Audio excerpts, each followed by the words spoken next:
endless darkness, and then bang, giving birth to an endless expanding existence of time, space, and matter. Every day, new discoveries are unlocking the mysterious, the mind-blowing, the deadly secrets of a place we call the universe. The past and the future, the ultimate vacation destinations. But are they within reach? They could happen within a few years or a few decades. When you travel through time, strange things start to happen. You can imagine warping things so dramatically that you can actually visit yourself in the past. Some humans have already made the trip. You will have jumped into the future while aging very little. That's really cool. See how it's possible as we unravel the mystery of time travel.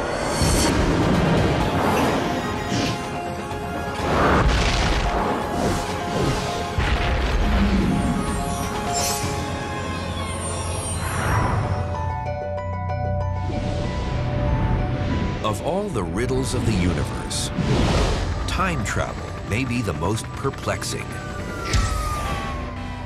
Time itself has a lot of fascination for us, and so we end up thinking of ways of cheating time and things like that, going back in time, changing things. Time travel could involve going back in time or speeding into the future. But for the moment, every one of us is frozen in the present.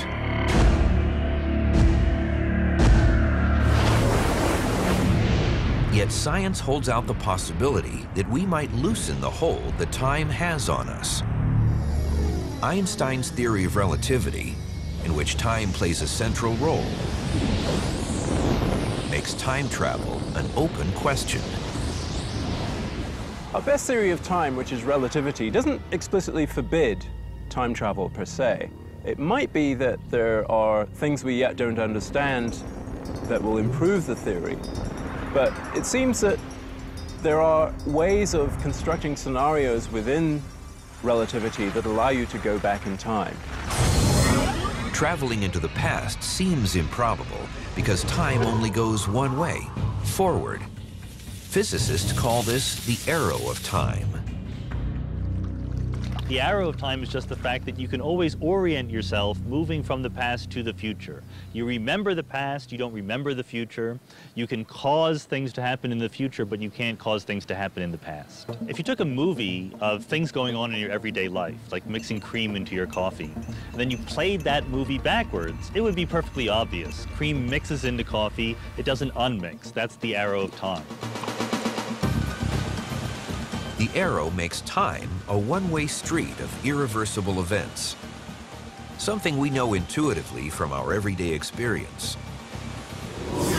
On a pool table, you can break, but don't expect the balls to realign on their own. You can scramble an egg, but you can't unscramble it. The reason why time has an arrow is a fundamental law of physics that says all things in the universe move from orderly states to disorderly states.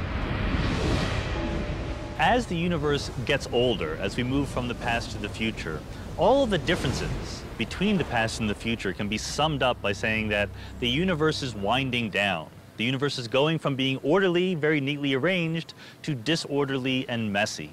So if you had a plate that was a nice plate that was put together and orderly, it breaks, it becomes more disorderly, that's very natural. And if you try to restore order by gluing the plate back together, your actions release enough energy into the surrounding environment to create more disorder in the universe as a whole.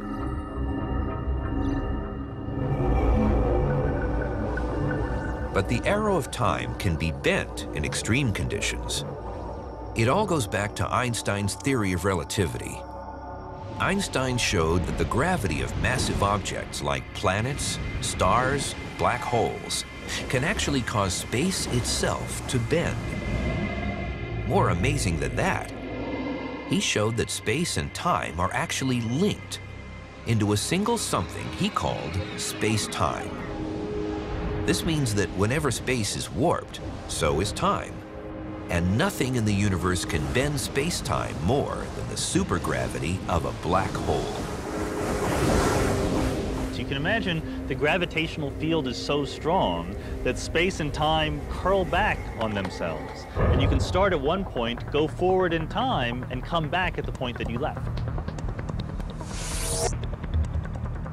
When the arrow of time bends around to meet its tail, it creates an endless loop in which the same events happen over and over.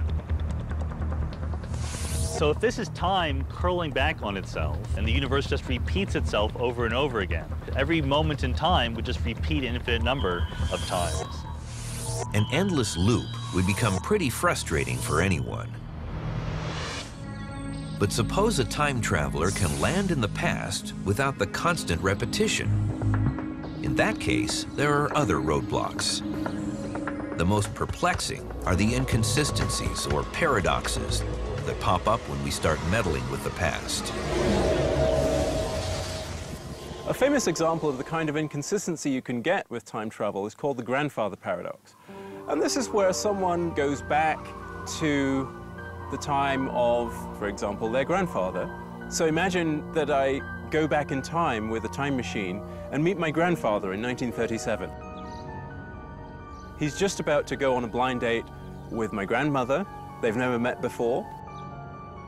But actually, I convince him not to go on that date. He's actually interested in the races, and so I tell him that there's an exciting race with Seabiscuit that's coming up at the Santa Anita track. And so we go off together to that race. He never meets my grandmother. So what happens to me? How is it possible that I could have been born and then been able to go back in time, meet him, and stop myself from being born? So there's an example of an inconsistency. It's a loop in time that really doesn't make sense. But if time travel is possible, nature must have a way around the contradiction. One thing that physicists are quite certain of is that the universe ultimately makes sense. In all of physics and all of science more generally, consistency, self-consistency, common sense, if you like, is something that is a fundamental principle. Physicists have come up with at least 3 ways that nature might act to prevent time travel paradoxes. The first is simple. Nature prevents paradoxes by making time travel into the past impossible. In other words, it can't be done. A different alternative is the strange idea of multiple universes. One way of dealing with travel back in time is to say that you actually enter a different parallel universe after having made the journey back in time. So you don't affect the history of the universe from which you came. In effect, anything that can happen will happen. But the way it happens is by entering a parallel universe. Pretty bizarre thought. A third solution to the paradox problem is the notion that if time travel is possible, you just won't be able to change the past when you get there. The science behind this can be illustrated by reducing the problem to the simplest situation you can think of. For example, balls on a pool table. Let's set up a pool table that's like a time machine. If a ball enters one pocket, it travels through a wormhole and can exit another pocket before it entered the first pocket. So it's a time machine. So now suppose the ball really does go through the first pocket, emerges before it entered, and then hits itself before it entered the first pocket. That would deflect it, preventing it from entering the first pocket, and thus preventing it from having exited the second pocket and done the deflection in the first place. So it's a paradox. However, the idea of self-consistent solutions gives us a way out of this paradox. Suppose that the ball exiting the second pocket can only hit itself in such a way as to deflect it into the first pocket. Then the whole loop is self-consistent. There's no paradox. We think that nature always somehow manages to choose the solution that provides self-consistency. In other words, you always get a solution that does not produce a paradox. If that's the case, and Clifford Johnson were able to travel to the year 1937, he might be able to meet his grandfather. But despite his best efforts, nothing he does would alter the fact that somehow his grandfather will meet his grandmother to allow Clifford to be born. One way or another, the universe will prevent him from changing history. But we don't have to worry about paradoxes when we travel forward, taking the arrow of time into the future. Traveling forward in time is the easiest thing in the world. Every minute, you move 1 minute forward in time. One thing we can do to change how we move forward in time relative to each other is to actually move at different velocities compared to each other. A time machine that takes us into the future is based on Einstein's discovery about time and speed. The faster you move in space, time, for you, slows down as compared to people standing still. And as mind-bending as this seems, it's actually been proven by experiments.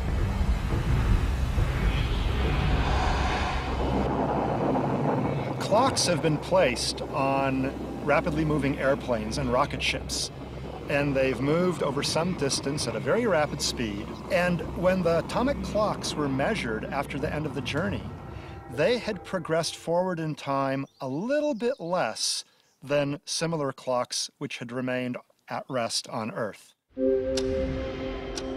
The effect is called time dilation, and we can use it to travel into the future. In fact, it's already been done. Russian cosmonaut Sergei Krikalev has logged more than 803 days in orbit, traveling 17,000 miles an hour, making him the world's record holder in time travel. Though you'd hardly know it to look at him. What's actually happened is that he's about a 50th of a second slower in the amount of time that has passed for him compared to everyone else who stayed on Earth. But dilation really begins to pay off as a time machine when you pump your speed to just under the speed of light. The idea is to let clocks on Earth move at their normal speed, while you're off in space, and your clock is moving more slowly. When you get back, you're in the future. Suppose, for example, you wanted to go 500 years into the future. To move 500 years into the future, you'd have to move at 99.99% of the speed of light for 7 years. When you get back, you'll have aged only 7 years. But everything on Earth will have aged 500. But one of the biggest problems with building a time machine for travel into the future is finding enough fuel to boost a spaceship to speeds that high. There's no law of physics that says you can't go close to the speed of light, but your rocket ship becomes heavier and heavier as you go closer and closer to light speed. So you require more and more fuel to accelerate you smaller and smaller amounts. And you need more than an infinite amount of energy to actually break the light speed barrier. But high speed isn't the only way to zip into the future. Einstein's theory of relativity says high gravity also slows down your clock. The kind of gravity you might find near a black hole. Let's say you're in a spaceship and you go and you park yourself just outside a black hole for a while. Once you return to Earth, you will notice that many, many years may have passed on Earth, but only a few weeks or months will have passed in your own frame of reference. You will have jumped into the future while aging very little. That's really cool. But spending years at high speed or near a black hole is a slow kind of time travel. For more impatient voyagers, there may be an instantaneous version by way of a shortcut through space called a wormhole that could also become a corridor through time.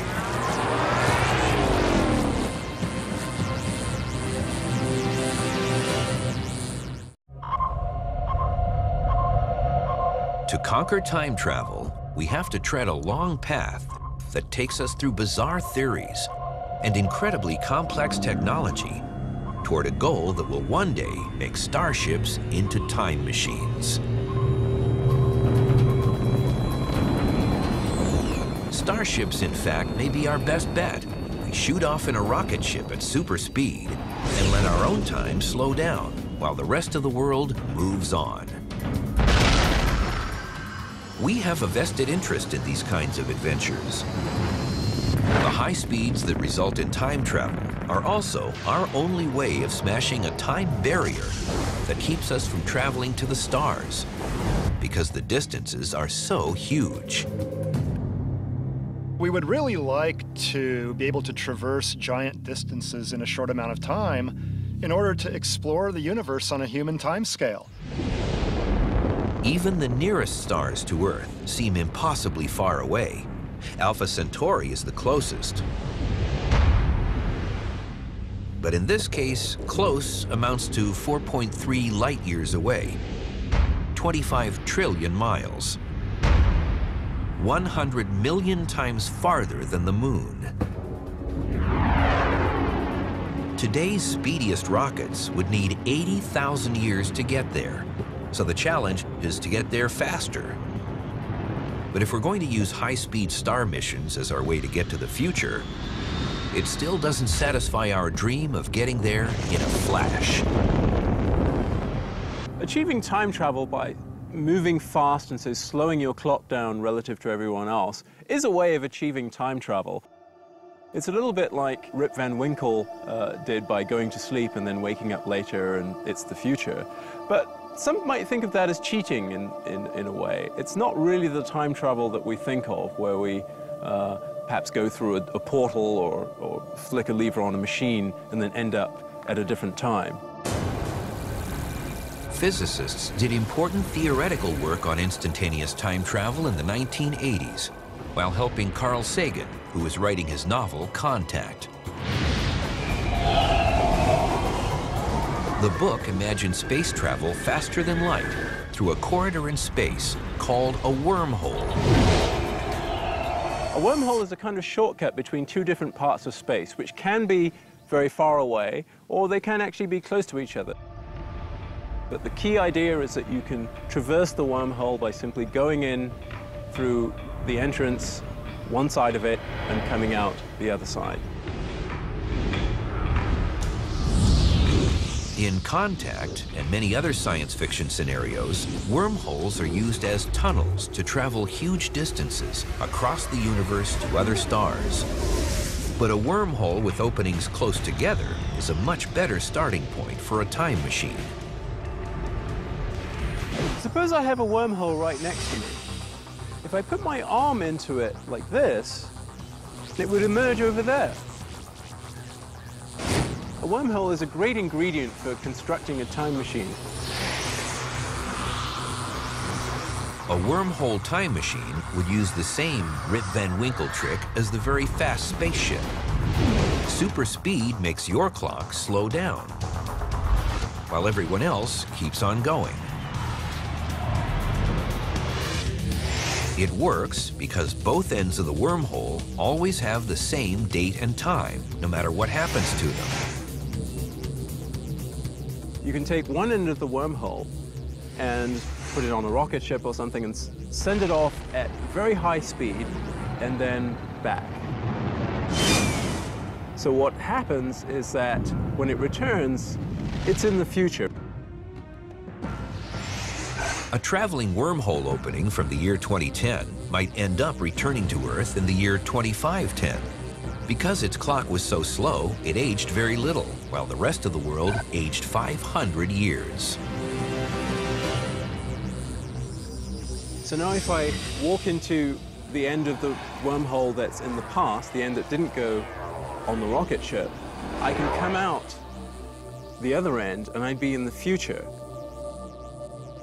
Although each step of this scenario might be really hard to achieve with any technology we can imagine, it's all internally consistent in the laws of gravity and space and time that we understand so far. So that wormhole time machine is, we would say, a consistent solution of the equations of space and time. The wormhole time machine would work in reverse, too, making time travel theoretically possible from the future back into the past, where you started.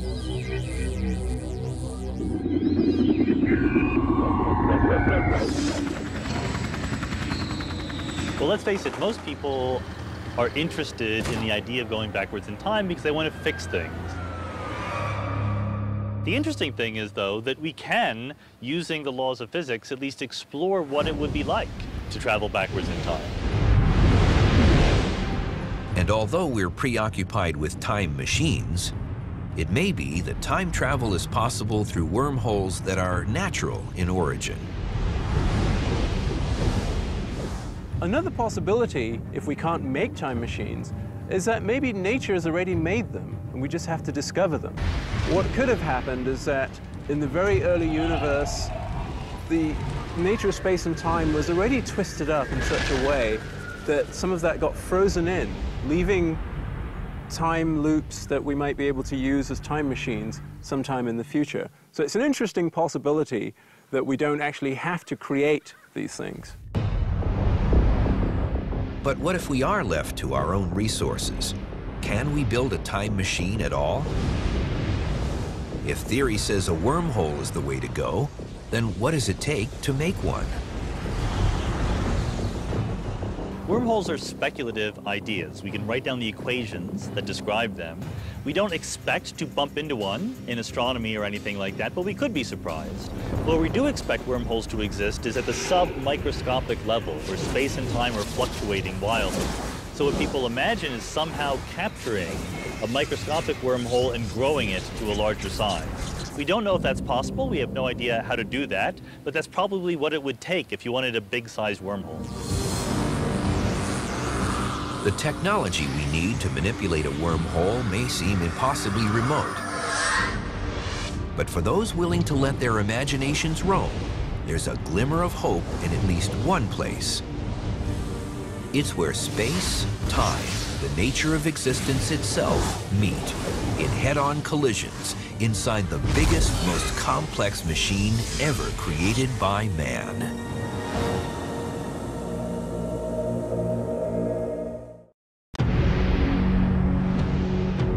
Where does the universe hide the secrets that might tell us how to travel in time? Our exploration has taken us through the world of wormholes and their possibilities as time machines.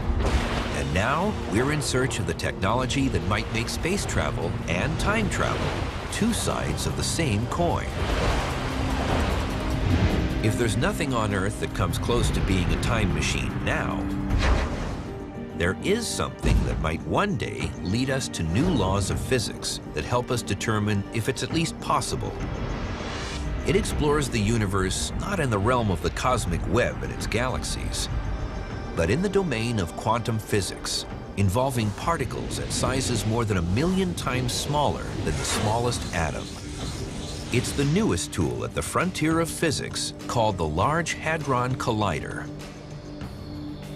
The Large Hadron Collider is the largest, most complicated machine ever created by humankind. And its role is to help us study the frontier of particle physics. What it actually does is it accelerates protons in two directions around the ring, one way round and the other way round, to nearly the speed of light, and then collides them. The collider went operational in November 2009.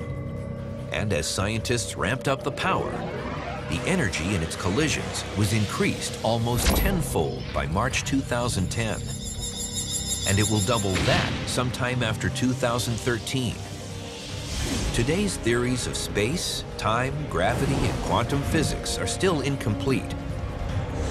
And tools like the Large Hadron Collider will help fill in the ever-puzzling blanks. This is where we expect that if there's some missing physics that we need to understand space-time in a way that will tell us whether time travel is possible or restricted in various ways, this is where we expect the new results to come from. The goal is to figure out how rules governing the tiniest particles in existence also apply to the biggest things, like stars, galaxies, and the expanding universe itself. Without understanding this, building a time machine might be harder than trying to build a radio without knowing about the existence of electricity. There are many physicists in the world who believe that this understanding is in fact right around the corner, that it could happen within a few years or a few decades. On the other hand, it could be that this problem is in fact much harder than we think, and that human civilization will simply not live long enough to figure out how it works. The Large Hadron Collider might also reveal extra dimensions that could play a role in time travel. We live in 3 dimensions of space. If we lived in only 2 dimensions, our universe would be a flat sheet. A sphere would look like a circle to us. The 3rd dimension would be there, but just hidden from our view. If dimensions other than our familiar 3 are really there, they too are hidden. If we were to find experimental evidence for the existence of other dimensions, and if we were to be able to explore the meaning of these other dimensions and see how they come about, it could be that far, far in the future, this new physics would be utilized to come up with some new form of travel that allows us to at least get close to the speed of light barrier, if not surpass it. Getting close to light speed may be the most promising way to travel in time by slowing down our clocks. In this respect, the Large Hadron Collider is leading the way, even if its first step is an extremely small one. The Large Hadron Collider is 17 miles around, and it accelerates protons to nearly the speed of light. If you wanted to do that, but with human beings, a rough calculation shows you'd have to scale it up to 1,000 light years around in order to do the same thing. This is like saying that the spacecraft powerful enough to carry us to the stars at that speed would be bigger than the distance we need to travel. Big enough, in fact, to enclose the nearest 100,000 stars. Back on Earth, the physics of light speed and beyond meets surf culture on the beach in Malibu, California. Richard Obusi is one of the few physicists who have worked on the concept of faster-than-light warp drive. A warp ship, he says, rides a wave-like ripple of warped space, almost as a surfer rides a wave of water. A great analogy is with that of a surfer riding a wave of seawater. So just as the wave behind it sort of rises up and pushes this surfer through the ocean, I think that's a great analogy with how a spacecraft is mutually pulled and pushed through the fabric of space. The idea is based in part on the fact that space in the universe is expanding. If we can make it expand at will, we may be able to propel a warp ship. We make space expand behind the ship and make it contract in front. The wave of warped space moves through the universe faster than light, while inside a so-called warp bubble, the ship is a passenger, never violating Einstein's rule against exceeding the speed of light. While warp drive is mostly science fiction at this point, there is some physics behind it. Mexican physicist Miguel Alcubierre worked out the complex math to support it in 1994. Unfortunately, there's nothing in the math that tells us how to do it. And though most scientists have major doubts, not all the skeptics are writing off warp drive completely. Warp bubbles may be impossible, they say. But what about super advanced beings building faster-than-light warp-drive bullet trains to the stars and through time?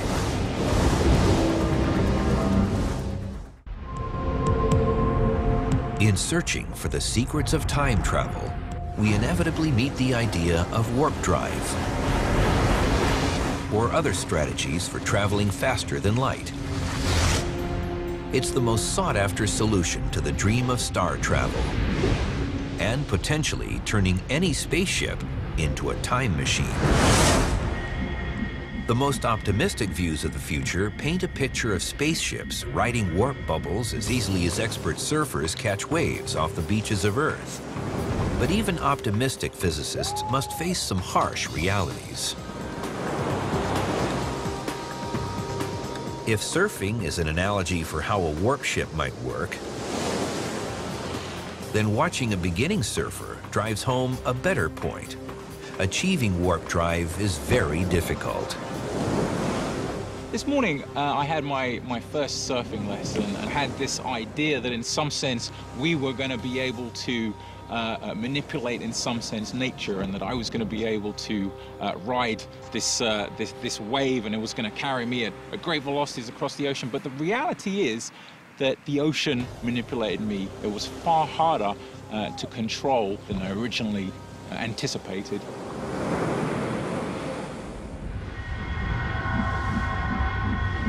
And control is a real problem, because science says a warp ship just can't make its own warp field. One of the often cited problems with the warp drive model is the ship would be what we call causally disconnected from the bubble. That is, it could never find a way to communicate with the bubble, and so could never turn the bubble off once it had started. But what would happen if the starship did not have to worry about turning its bubble on and off? What you might imagine for a sufficiently advanced civilization and given sufficient new laws of physics would be some kind of warp drive escalator or corridor. And then when you would drop a ship into the prearranged warp tube, if you will, it might be able to ride some wave along to the end. It would be like a bullet train to the stars. Its passenger cars might travel faster than light. But whoever invents it would need thousands of years at sublight speeds to build it and use more energy than we can imagine. We would probably need to harness at least the energy output of an entire star, if not a lot more than that. So these are things we can talk about hypothetically, but no one has an engineering program to make it happen. When astronomers recently discovered that the expansion of the universe is accelerating, they reasoned it was driven by a mysterious dark energy that is part of space everywhere. A few people have suggested that dark energy can be harnessed as a power source for exotic devices like starships or time machines. We don't really know what the dark energy is, so it's not clear that we will never be able to harness it. However, the leading models suggest that it's either a property of space itself that can't be changed, or some sort of an energy field which is of such low density, there's so little of it per unit volume, that harnessing interesting amounts of it will essentially be impossible. The bottom line when it comes to warp drives, wormholes, or time machines leads many scientists to reject them out of hand. Can we be sure that they're right? Though we think we know a lot about the universe right now, and we do, there have been many times in the history of physics when we've been burned by having too much of a self-assured sense of knowing it all. There really are laws of physics that we can't violate. But there's also technology. You say, well, this is just too hard, we'll never be able to do it. And there, when scientists say things like that, they're almost always wrong. It's much safer for us to say, here are what the laws of physics allow us to imagine doing. Hopefully someday in the future, we'll build the technology that makes it happen. And as we've seen, that future may confront us very soon, as astronomers search for planets around stars outside the solar system. The closest star system to Earth has a binary pair of stars. Is that a good place to search for planets? That's just what Nicole of Oklahoma City, Oklahoma, wanted to ask the universe when she wrote, "Can planets exist in a binary star system?" Nicole, that's a really cool question. It turns out that a planet in a binary system can orbit either one of the two stars very closely, or it can orbit both of them from very far away, but it can't orbit among them. It can't do a figure eight among them, for example.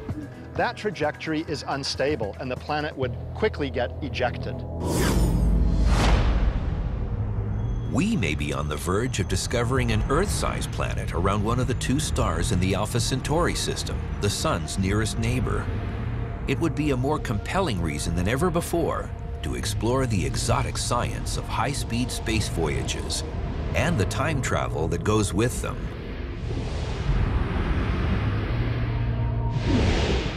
Alpha Centauri is very exciting because it now appears from a variety of different computer simulations that it's quite possible that there could be terrestrial mass planets orbiting both components of the Alpha Centauri binary system. Alpha Centauri A and B are so distant they look like a single star from Earth.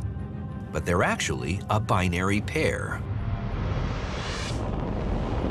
A third member of the system is Proxima Centauri, a red dwarf loosely bound to the main pair. If you're sitting on a planet in the Alpha Centauri A system or the Alpha Centauri B system, Proxima Centauri wouldn't even be visible in your night sky. It's that dim. Alpha Centauri A and B orbit around each other. At their closest point, they're about 20% farther than the distance from the Sun to Saturn. At their farthest, they're 20% more distant than the Sun is from Neptune. Each has a habitable zone similar to the Sun, where life-bearing planets could exist. And that, after all, is a holy grail in astronomy. Well, a trip to the nearest stars, for example, Alpha Centauri, that we can do within our lifetimes would be immensely exciting. One of the great goals of science is to find life elsewhere in the universe. What better place to start, other than our solar system, than the nearest star?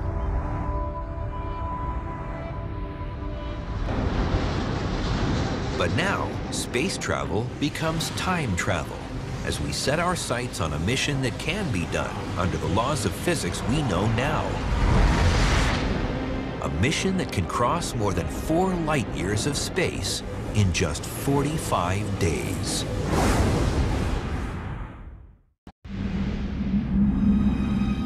Our quest to unravel the mysteries of time now point us again to Alpha Centauri, the Sun's closest neighbor. It is the most likely first destination for a starship from Earth. A starship whose mission cannot avoid a component of time travel. We have no idea what kind of technology would actually take us from here to Alpha Centauri and back. Therefore, we might as well be optimistic and say that we just move at 99.99% the speed of light all the way there and then all the way back. The ship seems surprisingly small for one that has to make such a long trip. How can it hold enough supplies to support a crew for the duration? It can because it is not only a starship, it is also a time machine. It would take about 8.6 years because Alpha Centauri is 4.3 light years away. But to the people on the ship, it would take less than 2 months. It would take about 45 days because they're traveling close to the speed of light. The astronauts would also have to overcome the problem of killer acceleration in quickly reaching the speed of light. Otherwise, they'd have to speed up slowly, adding time to the total trip. Alpha Centauri is the go-to destination for Earthbound beings hoping for a toehold in star travel. It's no accident that James Cameron chose it as home to his fictional moon Pandora in the movie Avatar. The reason we would go to Alpha Centauri has to do with today's intensive telescope search for Earth-like planets around Alpha Centauri B, one of 2 stars in the system's main binary pair. Alpha Centauri B, it turns out, is by far the best star in the entire sky for searching for low-mass Earth-like planets. But to carry out that kind of search requires a very dedicated effort. It's not something that you can accomplish in a few nights at a telescope.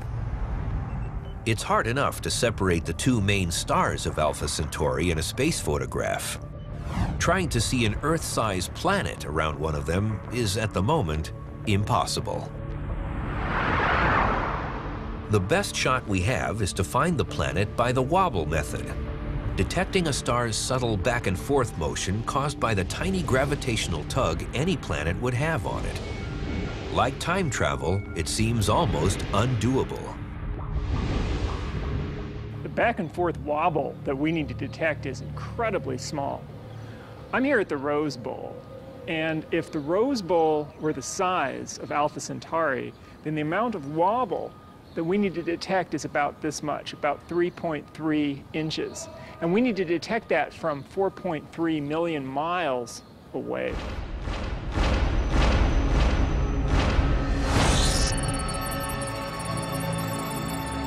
Alpha Centauri b is slightly smaller than A, and the planet hunt is concentrated there, mostly because a smaller star will show more wobble and detection will be that much easier. In 3 to 5 years, we should have an answer. I think that if we were to discover that there's an Earth-mass planet orbiting the very nearest star, then there would be a great deal of excitement to somehow either build a large telescope to try to observe that planet, or perhaps in the far future to design a mission that could actually go there.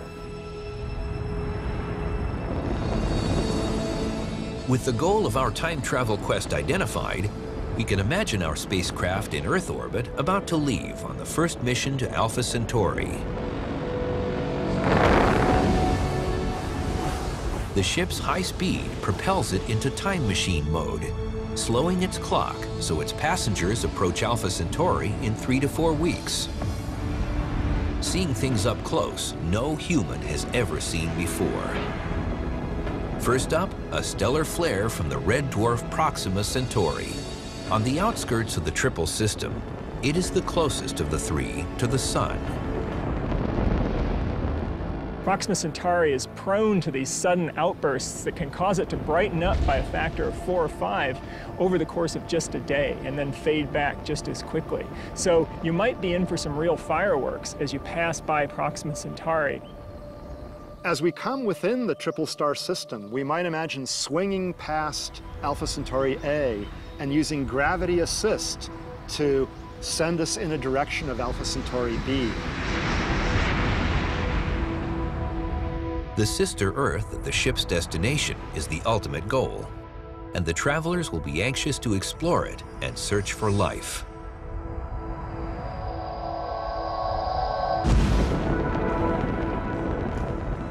Although the trip has taken little more than a few months for the travelers, the high speed will slow down their clocks so much that when they return, nearly a decade will have passed on Earth. The realization of star travel at high speed is a dream for the far future. On an Earth where technology is so advanced and changing so fast, the difference of 8 or 10 years could be dramatic. This kind of time travel may become routine to a new generation of star travelers. Taking mankind on the next giant leap in its epic journey through the universe.